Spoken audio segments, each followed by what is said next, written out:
ভাই এই রাস্তাটা যে সুন্দর করে হয়েছে, রাস্তাটার বিষয়ে আপনি একটু আপনি দেখছেন সাংবাদিক ভাই, হ্যাঁ, স্বদেশী বিচিত্রা।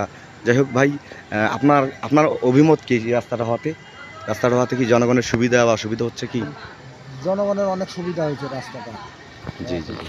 মহিলা বাচ্চারা এখানে প্রতিদিন যাতায়াত করে, স্কুলগামী বাচ্চারা যাতায়াত করে, তাদের জন্য সুবিধা হয়েছে, তাই না? অনেক সুবিধা হয়েছে। হ্যাঁ, এই জন্য মানে ডিএম স্যারকে ধন্যবাদ দেওয়া যায়, তাই না? হ্যাঁ, যে উনি একটা খুব ভালো কাজ করছে, তাই না? হ্যাঁ, আমরাও দেখতেছি অনেক গাড়ি ঘোড়া এদিক দিয়ে মোটামুটি, বিশেষ করে অনেক যানবাহন রাস্তাটা দিয়ে চলাচল করতেছে। এই লোকটা গাইতেছে ভিডিও করে।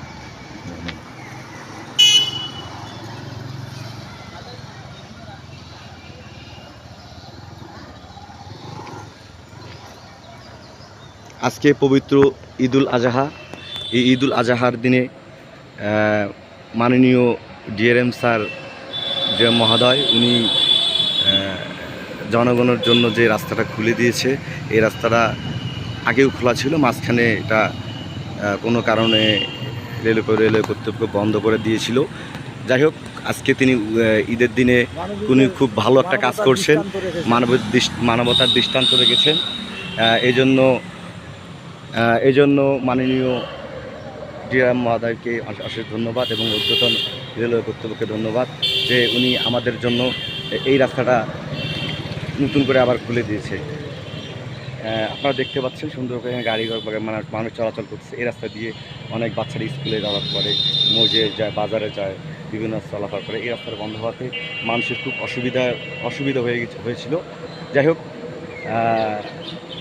আমরা খুবই আজকে আনন্দিত ঈদের দিনে। আমি ঈদের শুধু এটাই বলতে চাই যে ডিআরএম স্যারকে আজকে ঈদের দিনে ঈদ মোবারক জানাতে চাই, ঈদ মোবারক, এবং অনেক অশেষ ধন্যবাদ জানাতে চাই যে উনি আসলে একটা মহৎ কাজ করছেন।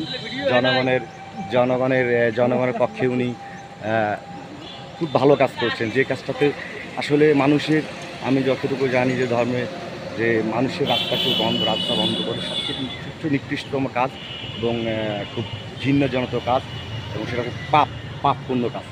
সেই দিক দিয়ে উনি ডিআরএম মহোদয় উনি রাস্তাটা খুলে দিচ্ছেন, তাকে এই জন্য অশেষ ধন্যবাদ জানাই।